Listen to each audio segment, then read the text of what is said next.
வணக்கம்.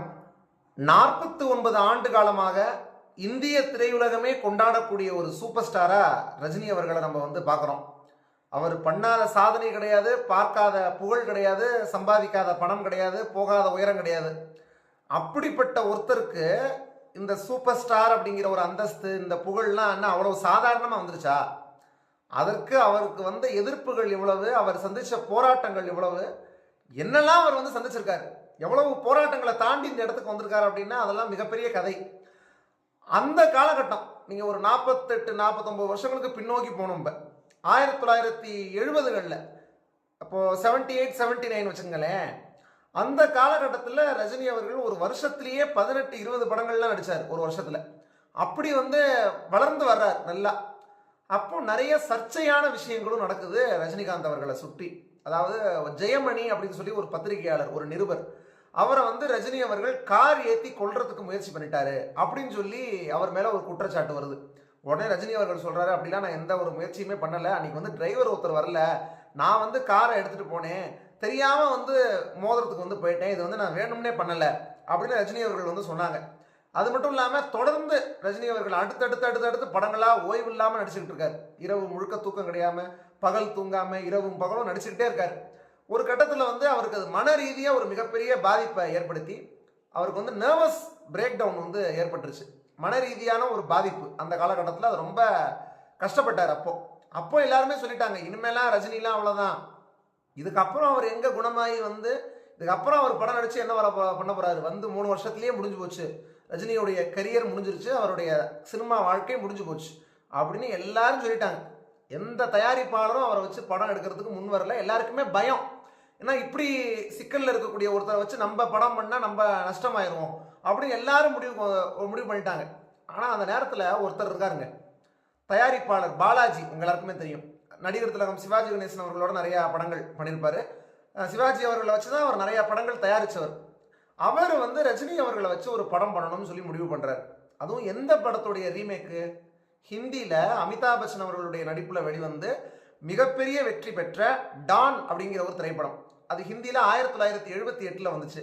அதை தமிழில் ரீமேக் பண்ணணும்னு சொல்லி ஒரு முடிவு பண்ணுறாரு. அதில் ரஜினியை தான் கதாநாயகனாக ஒப்பந்தம் செய்கிறார். அதுக்கு எல்லாரும் சொல்கிறாங்க, ஏன்பா உனக்கு இந்த வேலை, வேற ஆளே உனக்கு கிடைக்கலையா நடிகராக போடுறதுக்கு? எவ்வளவோ பேர் இருக்கும்போது என் பையன் இவ்வளவு சிக்கலை சந்திச்சிருக்கான்ப்பா, இவனை நீ போட்டால் உனக்கு பெரிய நஷ்டமாயிரும், இதுக்கப்புறம் நீ ஜென்மத்துக்கும் படமே தயாரிக்க முடியாது அப்படின்னு சொல்லி அவரை பயமுத்துறாங்க. ஆனால் பாலாஜி அவர்கள் சொல்கிறாரு, எனக்கு இந்த பையன் மேலே நம்பிக்கை இருக்குது, நிச்சயமாக இந்த பையன் தான் இந்த கேரக்டருக்கு பொருத்தமான ஒரு ஆள். பில்லா படம், இந்த ரீமேக் டான் படம் பண்ணணும்னா அதுக்கு ரஜினி தான் பண்ணணும் ஹீரோவா அப்படின்னு சொல்லி அவரே தெளிவாக இருக்கார். போய் ரஜினி அவர்கள் அப்ரோச் பண்ணுறாரு. சொன்னோடனே ரஜினி அவர்கள் என்ன சொல்லிட்டாருன்னா, சார் எனக்கு ஒன்றும் பிரச்சனை இல்லை சார், நான் பண்ணுறதுக்கு ரெடி தான், என்னால் உங்களுக்கு எதுவும் பாதிப்பு இல்லை அப்படின்னா நான் பண்ணுறேன் சார் நிச்சயமா அப்படின்னு சொல்லி ரஜினி அவர்களும் ஒத்துக்கிட்டார்.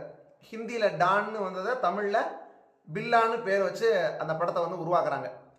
அதில் ஒரு பாட்டு வைக்கிறாங்க. அந்த படத்தில் பார்த்தீங்கன்னா எம்எஸ்வி அவர்கள் தான் இசை, மெல்லிசை மன்னர் எம்எஸ்வி அவர்கள் தான் இசை.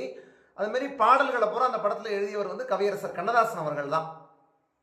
அப்போ ரஜினி அவர்களுடைய சிக்கல்கள் குழப்பங்கள்லாம் இருக்குல்ல சினிமாவை தாண்டி வெளியில், இப்போ இது எல்லாத்துக்கும் ஒரு பதில் சொல்லணும்னு நினைக்கிறார்.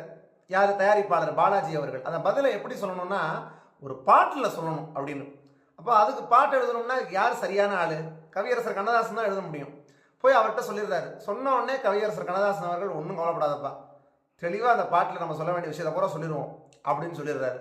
அந்த பாட்டை எஸ்பி பாலசுப்ரமணியம் அவர்களும் எல்லார் அஞ்சலி அப்படின்னு சொல்லி ஒரு பாடகி, இவங்க 2 பேரும் சேர்ந்து பாடுறாங்க. அந்த பாட்டில் எப்படிலாம் கவியரசர் கண்ணதாசன் அவர்கள் ரஜினிகாந்த் அவர்களை காலி பண்ணலாம் அப்படின்னு நினைச்ச எதிரிகளுக்கு பதிலடி கொடுத்துருப்பாரு அப்படிங்கிறத நீங்கள் கேட்டீங்கன்னா அசந்து போயிடுவீங்க. அந்த பாட்டை நம்ம ஆரம்பத்துலேருந்து பார்க்கலாம். ஃபஸ்ட்டு இந்த ரஜினி அவர்களுடைய கேரக்டர் அந்த படத்தில் நீங்கள் பார்த்துருப்பீங்க. பில்லா படம், ஒருத்தர் டான் கேரக்டர் பில்லா அப்படிங்கிற பேரில், இன்னொருத்தர் பார்த்தீங்க அப்படின்னா ராஜப்பா அப்படின்னு சொல்லி ஒரு கேரக்டர். அதாவது கலை கூத்தாடக்கூடிய ஒரு பெண்ணுடைய உடல் மொழி, ஒரு பெண்ணினுடைய அந்த அபிநயம், இது எல்லாம் இருக்கக்கூடிய ஒரு கதாபாத்திரம். ராஜப்பான்னு சொல்லி ஒரு கதாபாத்திரம். கலை கூத்தாடக்கூடிய ஒருத்தராக ராஜப்பா வருவார். அவர் பாடக்கூடிய ஒரு பாட்டு கூட மனோரமா பாடுவாங்க. அந்த பாட்டு எப்படி ஆரம்பிக்கும் அப்படின்னா, கவியரசர் எப்படி போட்டிருப்பாருன்னா வரிகள், கோயிலே சாமிக்கும் கூட்டத்து மனுஷருக்கும் வாயுள்ள ஆட்களுக்கும் வசதி உள்ள பேர்களுக்கும் வணக்கம் ஐயா வணக்கம் சொன்னேன், வணக்கம் ஐயா வணக்கம் சொன்னேன். இப்படிதான் ஆரம்பிக்கும். அதுக்கப்புறம் பல்லவியில் எப்படி போட்டிருப்பாருன்னா, நாட்டுக்குள்ள எனக்கு ஒரு ஊருண்டு, ஊருக்குள்ள எனக்கு ஒரு பேருண்டு, என்ன பத்தி 1000 பேரு என்னென்ன சொன்னாங்க இப்ப என்ன செய்வாங்க.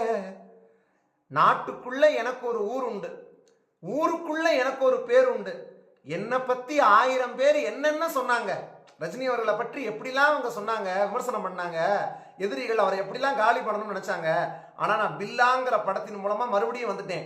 என்னை பத்தி 1000 பேர் என்னென்ன சொன்னாங்க இப்ப என்ன செய்வாங்க. அப்படி பேசின வாயெல்லாம் இப்ப என்ன பண்ண போகுது அப்படின்னு கவியரசர் வந்து பல்லவிலேயே ஒரு பதிலடியை கொடுத்துருப்பாரு ரஜினி அவர்களை காலி பண்ணலாம்னு நினைச்சவங்களுக்கெல்லாம். அதுக்கடுத்து சரணத்துக்கு போனா அவர் கொடுத்துருக்கிற வரிகள் இருக்கு பாருங்க, அது ரஜினி அவர்களுக்கு மட்டும் பொருந்திருக்காது. வாழ்க்கையில சாதிக்கலாம்னு ஒருத்தன் வளர்ந்து வரும்போது அவனை காலி பண்றதுக்கு யார் யாரெல்லாம் என்னென்னலாம் பேசுறாங்க, வெளியில போய் புறம் பேசுறது, இங்கிட்டு புறம் பேசுறது, அவனை பத்தி இல்லாதையும் பொல்லாதையும் சொல்றது, இதெல்லாம் பண்றாங்க பாருங்க. எல்லாருக்குமே இந்த அனுபவம் இருக்கும் வாழ்க்கையில. அப்படி அனுபவப்படக்கூடிய எல்லாருக்குமே இந்த வரிகள் பொருந்தும். எப்படி கொடுத்துருப்பாரு பாருங்க சரணத்துல கவியரசர் கண்ணதாசன். 4 படி மேல போனா நல்லவனை விடமாட்டாங்க, பாடுபட்டு பேரை சேர்த்தா பல கதைகள் சொல்லுவாங்க, யாரு சொல்லி என்ன பண்ண நானும் இப்போ நல்லா இருக்கேன், உங்களுக்கும் இப்ப சொன்னேன், பின்னால பார்க்காம முன்னேறு முன்னேறு. இதை விட ஒரு வரிகள் சொல்ல முடியுமா, எழுத முடியுமா? சூப்பர் ஸ்டாருக்கு அப்படி எழுதியிருப்பார் கவியரசர் கண்ணதாசன் அவர்கள். இது நமக்கும் பொருந்தும்.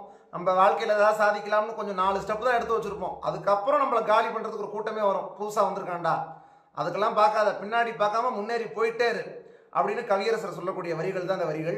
அதுக்கடுத்து 2வது சரணத்துல ஆளுக்கு ஒரு நேரம் உண்டு, அவுகவுக காலம் உண்டு. அதாவது எல்லாருக்குமே நேரம்னு ஒன்று இருக்கு, அவங்கவுங்களுக்கு காலம்னு ஒன்று வரும்.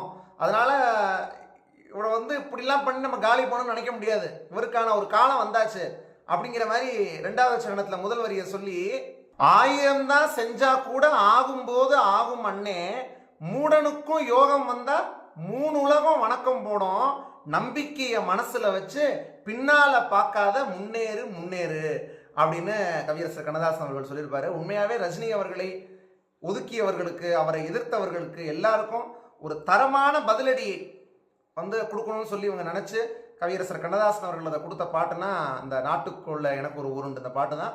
பாட்டு நீங்க இப்ப கேட்டா கூட நிச்சயமா அதை வந்து உங்களால உணர முடியும், எப்பேற்பட்ட ஒரு மனிதர் கவியரசர் கண்ணதாசன் அவர்கள் அப்படின்னு.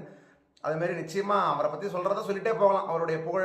அந்த வகையில் அவர் எவ்வளவோ பேருக்கு புகழ் சேர்த்திருக்காரு, மக்கள் இருக்காங்க, எம்ஜிஆர் அவர்களுக்கு புகழ் சேர்த்திருக்காரு அப்படின்னா, அதுக்கு அடுத்த தலைமுறையில் வந்த நம்முடைய சூப்பர் ஸ்டார் ரஜினிகாந்த் அவர்களுக்கும் கவியரசர் கண்ணதாசன் அவர்கள் இந்த வரிகள் மூலமா புகழாரம் சூட்ட தவறவில்லை அப்படிங்கிறது எவ்வளோ பெரிய ஒரு பெருமை மிகுந்த ஒரு விஷயம். அதை உங்களோட பகிர்ந்துக்கணுங்கிறதுக்காக தான் அந்த வீடியோ. நீங்கள் கண்டிப்பாக இந்த பாடல் பற்றி உங்களுடைய கருத்துக்கள், நம்முடைய இந்த வீடியோ பற்றி உங்களுடைய கருத்துக்களை கீழே உள்ள கமெண்ட் செக்ஷனில் தெரிவிங்க. அற்புதமான பாட்டு நீங்களும் போய் கேளுங்க. தொடர்ந்து பல்வேறு வீடியோக்களில் சந்திப்போம். நன்றி.